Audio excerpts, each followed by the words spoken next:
James Udyang, Evangelical. Ang tanong ko po, Brad Eli, ganito. Sige po.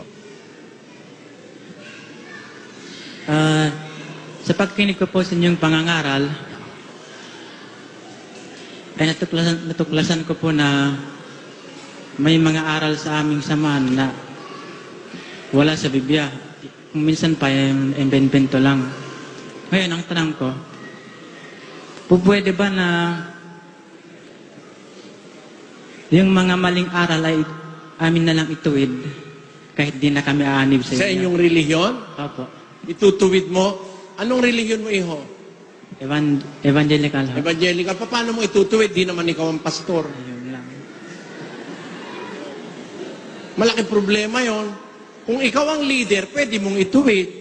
Member ka lang, papakinggan ka ba ng pastor mo? Mababawasan ang kita